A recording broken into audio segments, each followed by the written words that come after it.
नमस्कार, स्वागत है आप सबका। मैं हूं पुनीत पाठक और आप देख रहे हैं मेरा मध्य प्रदेश। मध्य प्रदेश की खबरें विस्तार से दिखाते हैं।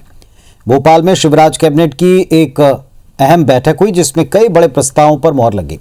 जंगली जानवरों से अगर फसल को नुकसान पहुंचता है तो अब किसानों को मुआवजा मिलेगा।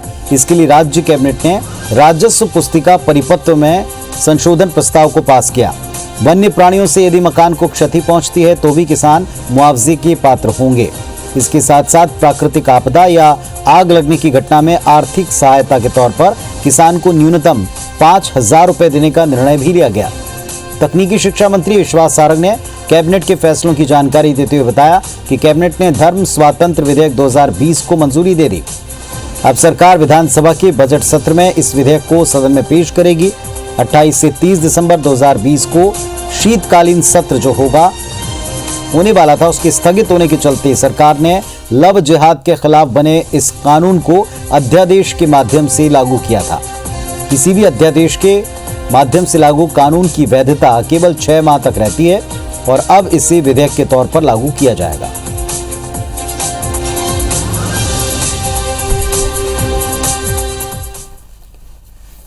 प्रदेश के लोक निर्माण मंत्री गोपाल भार्गव ने मुख्यमंत्री शिवराज सिंह चौहान से मंत्रालय में चाय पर चर्चा की। मंत्री भार्गव ने विभाग में जारी निर्माण कार्यों में गुणवत्ता और मित व्ययता सुनिश्चित करने के लिए अपनाए जाने वाले उपायों को लेकर विस्तार से बताया।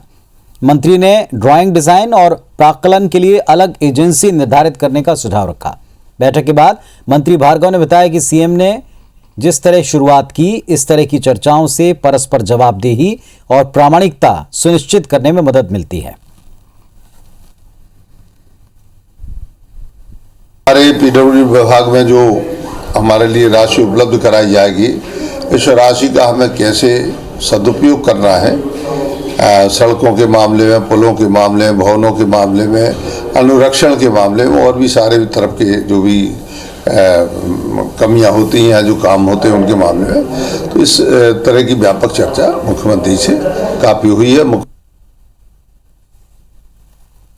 नीति आयोग की रिपोर्ट के आधार पर नेशनल अचीवमेंट सर्वे में मध्य प्रदेश का औसत 35.32% रहा है और मध्य प्रदेश पूरे देश में 19वें स्थान पर आया, जबकि रिपोर्ट का राष्ट्रीय औसत स्कोर 35.66 रहा है। रिपोर्ट में अंकों का निर्धारण राज्यों के सरकारी स्कूलों के मूलभूत संसाधन, फैकल्टी, विषयवार बच्चों में सीखने की क्षमता के आधार पर किया गया।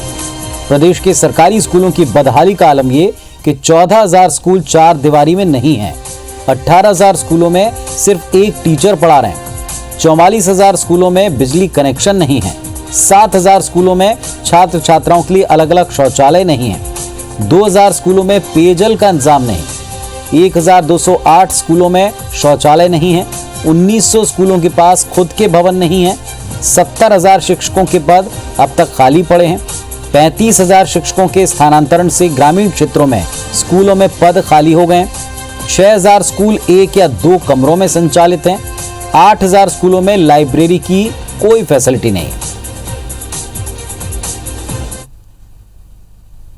काफी पीछे हैं, उसी को हम आगे ठीक करने का प्रयास कर रहे हैं और जो हमारा रोड मैप बना 3 वर्ष का, उसमें हम अन्य राज्यों के बराबर मध्य प्रदेश की शिक्षा की व्यवस्था को भी लाने का काम करने वाले हैं। ये 32वां नंबर है मध्य प्रदेश का। ये 15 साल के सुशासन की उपलब्धि है और ये जो सरकार है जो केवल ढोंग और प्रचार में लगी रहती है 24 घंटे, उसको ये देखना चाहिए। तो स्कूल शिक्षा के क्षेत्र में जिस तरह प्रदेश रहा है उसको लेकर अब दोनों पक्ष आमने सामने आ गए हैं और अपनी तरफ से सफाई और आरोप लग रहे हैं। दुर्गेश केशवानी साहब भारतीय जनता पार्टी की तरफ से और कुणाल चौधरी जी कांग्रेस पार्टी की तरफ से जुड़ गए हैं। कुणाल जी, रिपोर्ट सामने है, स्थिति सामने है, क्या लगता है आपको प्रदेश कहां जा रहा है? स्पष्ट है जिस प्रकार से मध्य प्रदेश में और भारतीय जनता पार्टी की सोच है, पढ़ेगा व्यक्ति नहीं तो कैसे सवाल पूछेगा। और तो मूलभूत आधारभूत शिक्षा की व्यवस्था होती है उसके प्रति नकारात्मकता के भाव सरकार के ऐसे, और इसी कारण जो हालात है कि 32वें नंबर पे मध्य प्रदेश आज देश के अंदर आता है। यहाँ पे आप स्थितियां देखेंगे तो 14,000 स्कूल तो बिगड़ 4 दीवारी के, ठीक है, वो भी ठीक है, पर 18,000 स्कूल बिना शिक्षक के, और आप रोज देखेंगे कि शिक्षकों के आंदोलन होता है। यहाँ पे एक एग्जाम कमलनाथ जी के समय में दी गई, इस एग्जाम को हो गया, उनका रिजल्ट आ गया, सिर्फ उनको ज्वाइनिंग देनी थी, उनके लिए आंदोलन प्रदर्शन लगातार करते जा रहे हैं, पर आज तक ना तो उनका कुछ हो रहा है, सिर्फ नेता उनके ऊपर भाषण देते हैं। 12,000 से 12 मतलब इतने स्कूल है जिनके ऊपर ना तो शौचालय है, न शिक्षक है, न शिक्षा की व्यवस्था है, और सिर्फ मंच पे उठा के भाषण देने की कह दो, कोई नई नीति की बात करो, इधर उधर की बात करो, जो मूलभूत आधारभूत शिक्षा की व्यवस्था है उस ना ढांचे के प्रति इनने कोई सही काम किया है। और बिल्कुल तरीके से देश में जिस प्रकार के निर्देश है, कहीं ना कहीं आप देख सकते हैं कि इनकी जो नीति है और नियत है, उसी के कारण हम फिसड्डी हर बार साबित हो रहे हैं। पिछले 10-15 साल से लगातार यही स्थिति कमोबेश बनी हुई है। दुर्गेश केशवानी साहब, क्यों स्थिति है स्कूल शिक्षा के क्षेत्र में प्रदेश की ऐसी, ये तस्वीर क्यों? सुनील जी, सबसे पहले तो जो हमारे कांग्रेस के प्रवक्ता साथी हैं, मैं उनको बता दूं, हमारी नीति भी ठीक है, हमारी नीयत भी ठीक है और हमारे नेता भी ठीक है। ये सर्वे 2017 का सर्वे है जो आज किसी पेपर में यहाँ पे जिसके आधार पे कांग्रेस ने ट्वीट किया है। अगर जब आप देखेंगे, जब दिग्विजय सिंह शासनकाल तक इनके 8 से 9,000 स्कूल शालाएं हुआ करती थी, जो हमने 40,000 से ज्यादा बढ़ा के हमने कर दी। उसके साथ साथ स्वच्छता मिशन के तहत हमने स्कूलों में भी जो जिसमें शौचालय नहीं थे उसको जोड़ने का कार्य किया, इंफ्रास्ट्रक्चर दिया, हमने पूरा उन्नयन किया सभी चीजों का, और हर मोर्चे पे हम लोग उसमें कामयाब रहे। ये आज हम 2017 के जो रिपोर्टों के आधार पे हम बात कर रहे हैं, इसके बीच में 4 साल का बड़ा कालखंड है पुनीत जी। उस कालखंड में जब आप जमीनी स्तर पे उतर के देखेंगे तो आपको शौचालय भी दिखेंगे, सभी चीजें दिखेंगी। पर मेरे कांग्रेस के साथी सिर्फ और सिर्फ विरोध करके, जब आपकी सरकार थी तो आपके शिक्षा मंत्री तो यह भी कहते थे जनता के बीच में जाके कि कमलनाथ जी ने देसी और विदेशी की व्यवस्था की है। जब आप ही की सरकार में इन सब चीजों को बढ़ावा दिया गया, तो मुझे लगता है कहीं ना कहीं सिर्फ और सिर्फ राजनीतिक बातें करना जानते हैं, पुरानी बातों को लेकर ये 2017 के सर्वेक्षण की बात आज करना चाहते हैं। धरातल पे उतर के बात कीजिए, धरातल पे जाकर देखिए आप, तो उसको आपको पता पड़ेगा। कुणाल जी, आपको लगता है जो तथ्य कह रहे हैं कि 17 की रिपोर्ट है और जिस तरह अभी हालात सुधरे इन सालों में, उस स्थिति को देखना चाहिए, नियत साफ है? मैं नहीं कह रहा हूँ, ये 17 जो इन्होंने ट्वीट किया है, जिसको जो फोटो इन्होंने डाल के जवाब लेने थे, आपकी बात काटी नहीं है। बिल्कुल जी कुणाल जी, दिए कि 2017 तक तो स्पष्ट आप देख सकते हैं, 2003 से लेकर 17 तक भारतीय जनता पार्टी की सरकार थी। लगभग 14 साल के कार्यकाल में 32वें नंबर पे लाने का दिग्विजय सिंह जी के शासनकाल की बात करते हैं। उस समय देश जिन परिस्थितियों में था, मध्य प्रदेश टॉप 10 के अंदर आता था, कभी टॉप 10 से बाहर शिक्षा के क्षेत्र में नहीं हुआ। चाहे इंफ्रास्ट्रक्चर, उस दौरान जितने इंफ्रास्ट्रक्चर देश में हुआ करते थे, उन इंफ्रास्ट्रक्चरों के मुताबिक देश के अंदर हम टॉप 10 राज्यों के अंदर आया करते थे।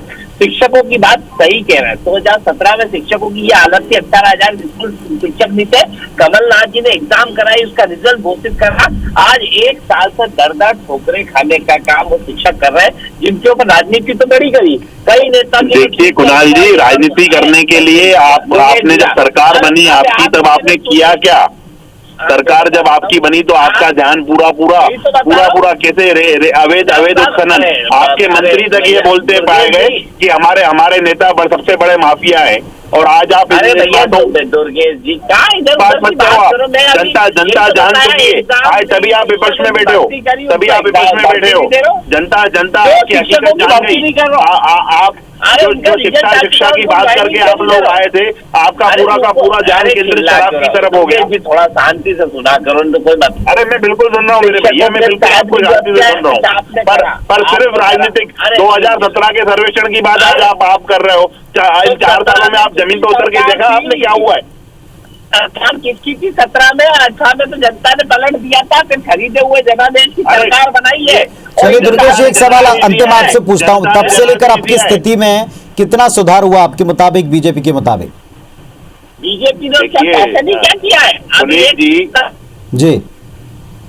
आप मुझसे पूछ रहे हैं जी दुर्गेश जी, आप ही से सवाल है। पुनीत जी निश्चित रूप से जो ध्वस्त ढांचा हमें मिला था, हमने उसमें परिवर्तन किए, तभी तो आप देखेंगे कितने स्कूलों का उन्नयन किया हमने, हजारों की संख्या में स्कूलों का उन्नयन किया है, शौचालय बने हैं, सब शिक्षा का जो दुर्गे साहब, आप भले 2017 की रिपोर्ट कहने के बाद में कह रहे हैं कि अभी स्थिति में फर्क है। आप भी जानते हैं स्कूलों को लेके पहले लगातार स्कूल खोलने पर उन्नयन पर विचार था, लेकिन अब फिर से स्कूल कितने किलोमीटर के दायरे में कितने बनेंगे, आदर्श तौर पर उनकी कवायद चल रही। ये रिपोर्ट एक आईना होती है जो नेशनल स्तर पर सर्वे होते हैं। इसके बावजूद अगर इसे नकार कर हम इस पर राजनीति करना चाहें तो बात अलग। शुक्रिया आप दोनों का जुड़ने के लिए।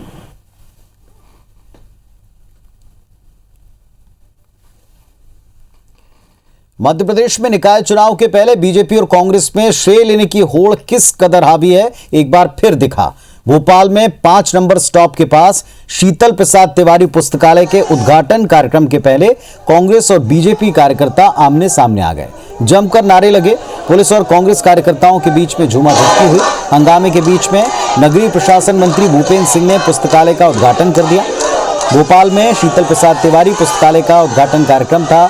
स्थानीय विधायक पीसी शर्मा और स्थानीय पार्षद गुड्डू चौहान समर्थकों के साथ कार्यक्रम स्थल पहुंच गए। शिला पट्टिका पर पार्षद का नाम नहीं होने, पूर्व विधायक और मंत्री उमाशंकर गुप्ता का नाम लिखा होने से वो भड़क गए, नारेबाजी करने लगे, जिसका बीजेपी कार्यकर्ताओं ने विरोध किया। पुलिस ने दोनों दलों के कार्यकर्ताओं को समझाया, लेकिन बात झूमाझटकी तक पहुंची। कांग्रेस विधायक पीसी शर्मा ने पुलिस पर लाठीचार्ज करने के आरोप भी लगाए। समझ में नहीं आया क्यों की गई है, चूंकि पूरा इसमें माननीय विधायक जी को सम्मान आमंत्रित किया गया है। प्रोटोकॉल के हिसाब से उनका नाम है, इसमें कार्डों में उनका नाम है, तो कोई कारण नहीं है नारेबाजी। मैं मानता हूँ दोनों तरफ से नहीं होना चाहिए। तुम्हारी ये श्रेय लेने वाली राजनीति, 15 साल हम रहे तो हमने कभी नाम नहीं डलवाया।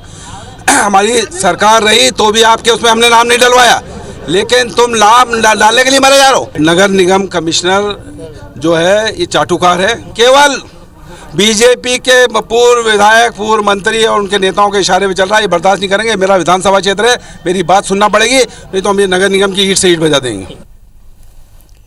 कांग्रेस ने एक बार फिर कृषि कानून के खिलाफ भोपाल की सड़कों पर अपना दम दिखाया। किसान कांग्रेस ने 3 घंटे की बैठक के बाद राजभवन कूच किया, लेकिन पुलिस ने रेड क्रॉस के पास उनको रोक दिया। किसान कांग्रेस के द्वारा सांकेतिक तौर पर मटकी फोड़कर यह बताने का प्रयास किया गया कि मोदी सरकार के पाप का घड़ा भर गया। इसके पहले किसान कांग्रेस ने पीसीसी में आने वाले दिनों में कृषि कानून का विरोध करने की रणनीति भी बनाई। बैठक में तय किया कि किसान कांग्रेस के पदाधिकारी हर गांव मोहल्ले पहुंचकर तीनों केंद्रीय कृषि कानून की खामियां बताएंगे। इस दौरान बैठक में प्रदेश कांग्रेस अध्यक्ष कमलनाथ के किसानों के नाम 4 पन्ने के खत को पढ़ा गया। इस पर चर्चा हुई। प्रदेश सरकार के मंत्री विश्वास सारंग ने इस पर कहा कि पहले कांग्रेस किसान कर्ज माफी की सच्चाई बताए, इसके बाद पत्र लिखें।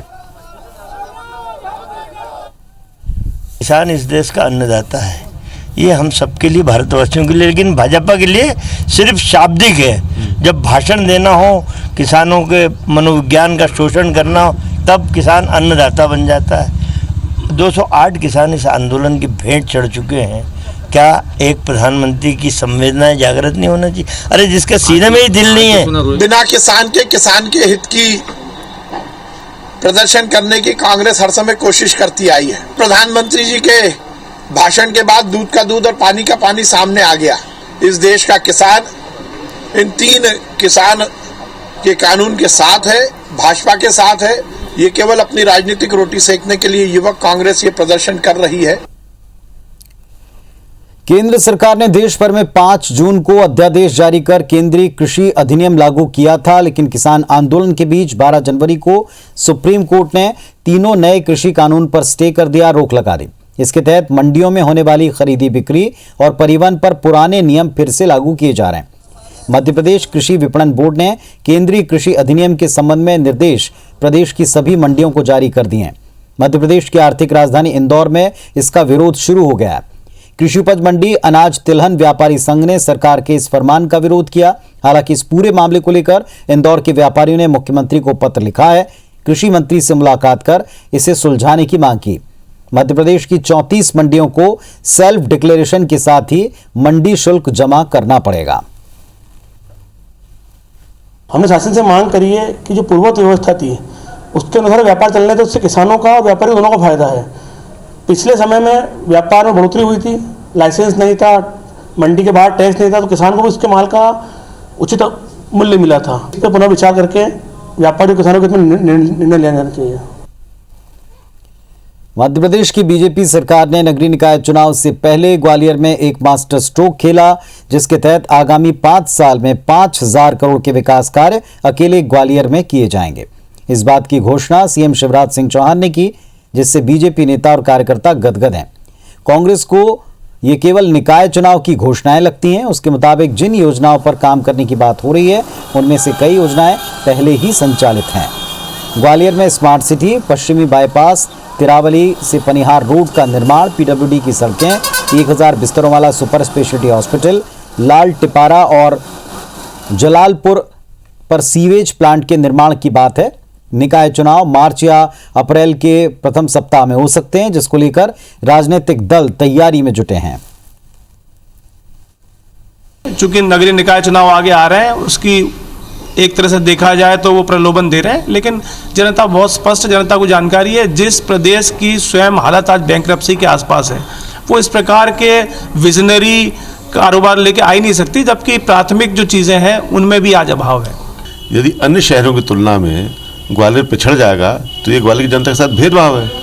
मुख्यमंत्री जी इसी भेदभाव को दूर कर रहे हैं, इसीलिए वो ग्वालियर के लिए अच्छा स्पेशल पैकेज लेकर के आए हैं। बाकी नगरीय निकाय से जोड़ना न जोड़ना केंद्र सरकार, राज्य सरकार, ये कांग्रेस के विषय है। कांग्रेस इसी तरह का भेदभाव करती रही है। पहले प्रधानमंत्री मोदी ने आज राज्यसभा में जम्मू कश्मीर के 4 सांसदों की विदाई समारोह को संबोधित किया। संबोधन के दौरान सांसदों के योगदान को याद करते हुए प्रधानमंत्री मोदी भावुक हो गए। प्रधानमंत्री मोदी गुलाम नबी आजाद के साथ अपने पुराने अनुभव को साझा करते वक्त भावुक हो गए। प्रधानमंत्री ने आजाद को सैल्यूट भी किया।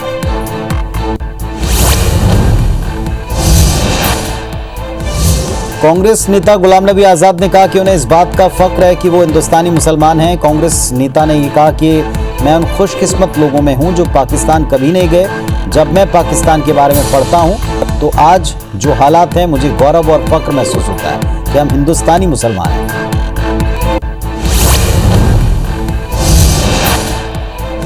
गुलाम नबी आजाद ने राज्यसभा में पीएम के संबोधन में अपने लिए की गई टिप्पणियों पर कहा कि प्रधानमंत्री ने जिस तरह भावुक होकर मेरे बारे में कुछ शब्द कहे, मैं सोच में पड़ गया, क्या कहूं। पीएम ने 2006 के श्रीनगर आतंकी हमले के दौरान उनके साथ काम करने के अनुभवों को साझा किया था और इस दौरान वो बेहद भावुक दिखे।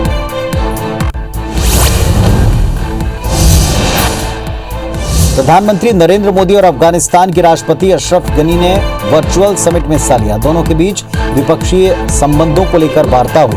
भारत अफगानिस्तान ने वर्चुअली शहतूत डैम के निर्माण के एमओयू पर हस्ताक्षर किए।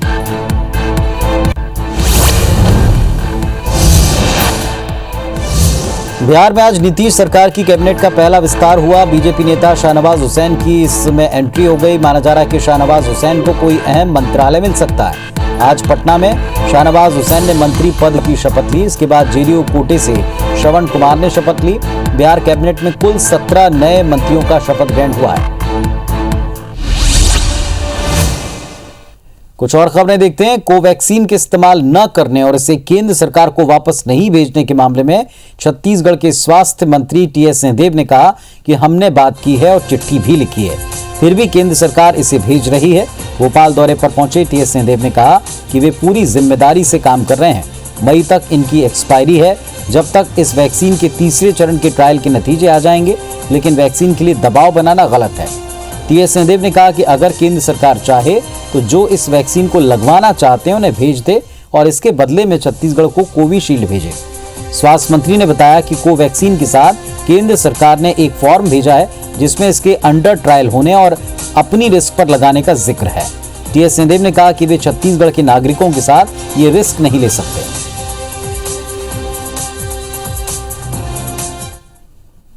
कोवैक्सीन जो आई है, इसके साथ एक फॉर्म भेजा गया है कि हर व्यक्ति जो कोवैक्सीन लगाएगा वो इस फॉर्म में डिक्लेरेशन भरेंगे कि हम अपनी रिस्क पे इसको लगा रहे हैं। मैं छत्तीसगढ़ के नागरिकों के साथ ये रिस्क नहीं ले सकता है कि जो चीज़ अंडर ट्रायल स्वयं गवर्नमेंट ऑफ इंडिया कह रही है और फॉर्म भरवा रही है, मैं अपने से एक जिम्मेदार जनप्रतिनिधि के नाते ये नहीं कह सकता कि आप लगा लो। ये स्वैच्छिक है। तो इस बुलेटिन में फिलहाल इतना ही। खबरों और अपडेट्स के लिए आप देखते रहिए IBC 24। नमस्कार।